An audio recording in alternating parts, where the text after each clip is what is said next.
পিতা পুত্র পবিত্রাত্মার নামে আমেন। সত্যের পক্ষে সাহস ও নম্রতার সঙ্গে দাঁড়াও। যোসেফের কাহিনী আমাদের মনে করিয়ে দেয় যে সত্য ও ন্যায়ের পক্ষে দাঁড়ানো অনেক সময় ঘৃণা ও প্রত্যাখ্যান ডেকে আনে। তবু তার বাধ্যতা ও সঠিক বিষয়ে অটল থাকার মনোভাব শেষ পর্যন্ত তাকে বিজয়ের পথে নিয়ে যায়। দাক্কা ক্ষেতের দুষ্ট ভাড়াটিয়াদের উপমা আমাদের অহংকার ও অধিকার বোধের বিপদ সম্পর্কে সতর্ক করে। আমরা যে আশীর্বাদ ও দান পাই তার মালিক আমরা নয়, আমরা কেবল তত্ত্বাবধায়ক। এই সত্য উপলব্ধি করলে আমাদের হৃদয়ে নম্রতা জন্মায় এবং অন্যদের প্রতি আমাদের মনোভাব পরিবর্তিত হয়। চলুন আমরা স্মরণ করি আমাদের যা কিছু আছে সবই ঈশ্বরের দান, নিঃস্বার্থভাবে দেওয়া উপহার। তাই আমরা যেন সেই দানগুলো অন্যদের সেবায় ব্যবহার করি, সত্য ও ন্যায়ের পক্ষে দাঁড়াই এবং আমাদের হৃদয়ে নম্রতা লালন করি। জীবনের যাত্রাপথে যোসেফের সাহস ও বিশ্বস্ততা আমাদের সকলকে অনুপ্রাণিত করুক।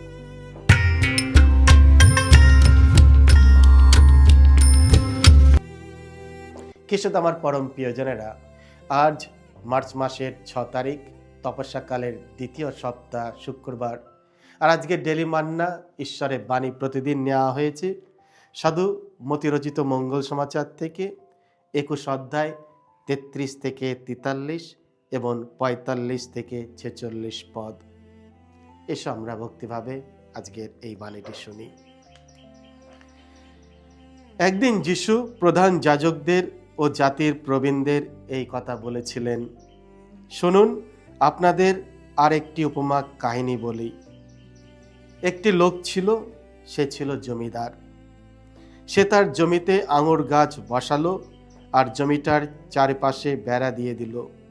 তারপর সেখানে আঙুর পেশাইয়ের জন্য সে একটা গর্ত কেটে নিল এবং পাহারা দেওয়ার একটা উঁচু ঘরও গড়ে তুলল।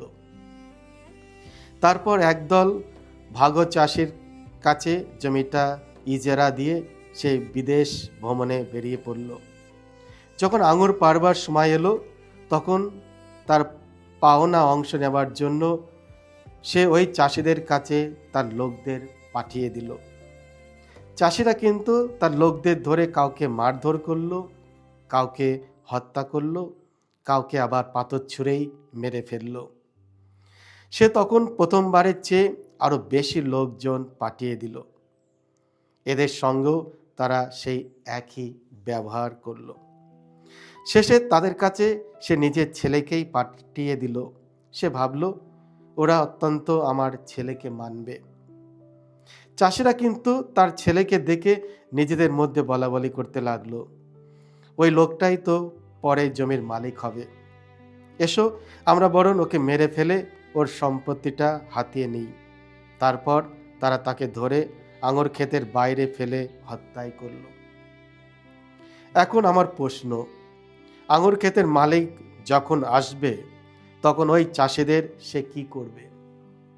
তারা উত্তর দিলেন, সে নিশ্চয় ওই পাজি লোকগুলোর শোচনীয় মৃত্যু ঘটাবে এবং এমন চাষিদের কাছেই আঙুর ক্ষেতটা ইজারা দেবে যারা সময় এলে তার পাওনা ফল তাকে দিয়েই দেবে।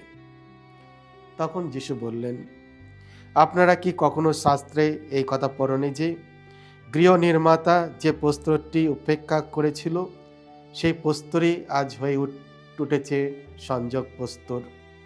এই তো স্বয়ং প্রভুরই কাজ, আমাদের দৃষ্টিতে যা কত অপরূপ। তাই আমি আপনাদের বলে রাখছি, ঐশ্বরাজ্য আপনাদের কাছ থেকে কেড়ে নেওয়া হবে এবং এমন জাতির মানুষেরই তা দেয়া হবে এবং এমন জাতির মানুষদেরই তা দেয়া হবে যারা সেই রাজ্যের প্রত্যাশিত সফলতা আনতে পারবে। যিশুর মুখে এই সব উপমা কাহিনী শুনে প্রধান যাজকেরা ফরিসিরা বুঝতে পারলেন যে তিনি এখানে তাদের কথাই বলছেন। তারা তখন তাকে গ্রেপ্তার করতে চাইলেন, কিন্তু সেখানে ভিড় করা লোকদের জন্যে তার মনে মনে ভয় পেলেন, কারণ লোকে যিশুকে প্রবক্তা বলেই মানত। এই হলো প্রভু যিশুর মঙ্গল সমাচার। প্রভু যিশু তোমার মহিমা প্রচারিত হোক। খ্রিস্ট আমার পরম প্রিয়জনেরা, আজকের প্রথম পাঠে আমরা পুরাতন নিয়মের যোসেফের গল্প শুনি। আদি পুস্তকের বর্ণিত যোসেফ তার পিতা যাকবের অতি প্রিয় ছিলেন, কিন্তু তার ভাইয়েরা তাকে ঘৃণা করত। তিনি বিশ্বাসঘাতকতার শিকার হন এবং শেষে তাকে দাস হিসাবে বিক্রি করে দেয়া হয়। তিনি অপমান ও যন্ত্রণার সহ্য করেছিলেন, তবু ঈশ্বর তার সেই কষ্টকে ব্যবহার করে তাকে দাসত্ব থেকে মিশরের শাসনকর্তার আসনে উন্নীত করেন, যা এক সময়ে মহা দুর্ভাগ্য বলে মনে হয়েছিল। তা ছিল ঈশ্বরের বৃহত্তর পরিকল্পনার অংশ। যোসেফের জীবন আমাদের স্মরণ করে দেয় যে ঈশ্বর আমাদের সংগ্রামকে আশীর্বাদে পরিণত করতে পারেন। মানুষ যা অমঙ্গল মনে করে বা অমঙ্গল করতে চায়, ঈশ্বর তা মঙ্গলের জন্য ব্যবহার করতে পারেন। তার দুঃখ কষ্ট কেবল তাকেই গড়ে তোলেনি, বরং বহু মানুষের প্রাণ রক্ষা করেছিল। এটি আমাদের শেখায়, যখন আমরা ঈশ্বরের ওপর ভরসা রাখি তখন কোনো কষ্টই বৃথা যায় না। যেমন যোসেফ বিশ্বাসঘাতকতা ও দুঃখ ভোগের সম্মুখীন হয়েছিলেন, তেমনি যিশু বিশ্বাসঘাতকতার শিকার হন, মিথ্যা অভিযোগে অভিযুক্ত হন, নির্যাতিত হন এবং ক্রুশবিদ্ধ হন। কিন্তু যে ক্রুশ তার যন্ত্রণার প্রতীক ছিল, সেটি হয়ে উঠল সমগ্র বিশ্বের পরিত্রাণের উপকরণ। যাকে মানুষ অপরাধী বলে দোষী সাব্যস্ত করেছিল, তিনি হয়ে উঠলেন সমগ্র মানবজাতির ত্রাণকর্তা। ইতিহাসে সর্ববৃহৎ ট্র্যাজেডির পরিণত হল সর্বশ্রেষ্ঠ বিজয়ে। জীবনের কঠিন পরিস্থিতিগুলি আমাদের তীর্থ করার জন্য নয়, বরং ভালো মানুষ হিসাবে গড়ে তোলার জন্য। যোসেফ তার দুর্ভাগ্যের জন্য বিলাপ করেনি, বরং নিজেকে প্রস্তুত করেছিলেন মহিমার শিখরে উঠতে। খ্রিস্ট আমার পরম প্রিয়জনেরা, আমরা চায়ের কাছ থেকে কিছু শিক্ষা নিতে পারি। চা যখন গরম জলে পড়ে তখনই তার প্রকৃত শক্তি ও স্বাদ প্রকাশ পায়। তেমনি জীবনে কঠিন সময় এলে আমরা যেন নিরাশা না হই, নিশ্চিত থাকি ঈশ্বর আমাদের জীবনে কাজ করে চলেছেন। তিনি আমাদের জন্য চমৎকার কিছু পরিকল্পনা করে রেখেছেন।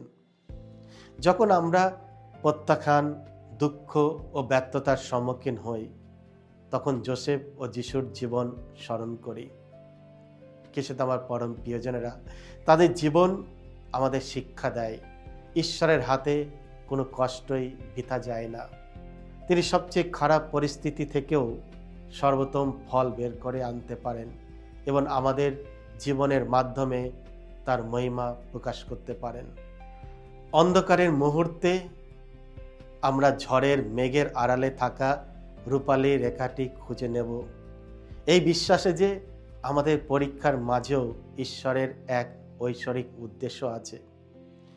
দুঃখ দুর্দশা আমাদের নাড়িয়ে দিতে পারে, কিন্তু ভেঙে দিতে পারে না, যদি আমরা আমাদের ভরসা স্থাপন করি সেই প্রভু যিশুর ওপর, যিনি ক্রুশের যন্ত্রণার পরেও বিজয়ী হয়ে পুনরুত্থিত হয়েছেন।